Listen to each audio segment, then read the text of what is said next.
then you get into, well, all right, I don't want to presume on my election, but how do I know that I'm one of the elect?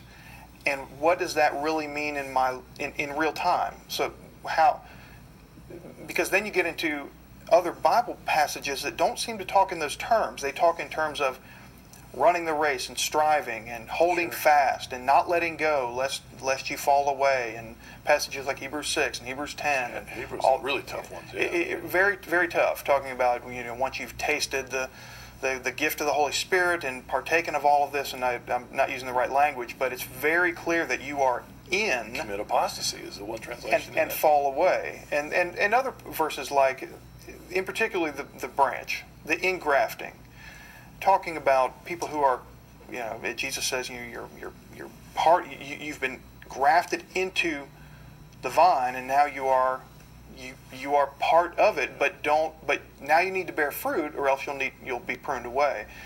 The only real response to that we had was, well, yes, you do have this smattering of biblical texts, but those need to be understood in light of the whole. But when we said in light of the whole, we meant in light of our grand theory of predestination. And grid. The grid. You have a template that you put on, and if it doesn't fit the template, then it just needs to be cut off or spiritualized, or some way you've got to fit it in. Now, I want to make it real clear. Everybody has a template. There's no doubt.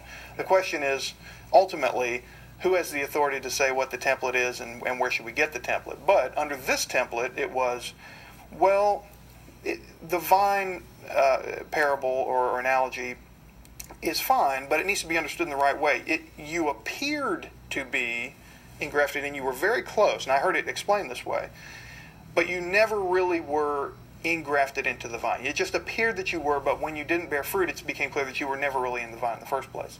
That's not the biblical language, but that's really the best we had. You had to have a spin. There are three kinds of verses, basically. Ones that are clear, they fit the grid, no explanation. That's God right. so loved the world, fits. Right.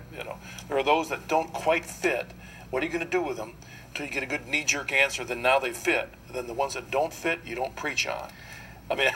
Right. Oh, there were plenty that down the line I was stunned. I thought I knew my Bible pretty well, and then I realized that I had just done some mental skips over several of these verses, or when I would come across them, if I did pay attention to them, it would put a heavily spiritualized spin on it, or whatever, because it couldn't disrupt the whole thing. And I think the reason for that, it wasn't some malicious attempt. It was just, if I start to take a lot of these passages for exactly what they say, then I was almost afraid that I would be giving up my faith somehow, or giving in too much. I would be denying the sovereignty of God in some way if I read these passages for what they seemed to say, which was there was some role to play in my own salvation, or that good works were in some way necessary for salvation. It seemed to say that, but I knew that couldn't be correct, because that somehow took away from God's sovereignty.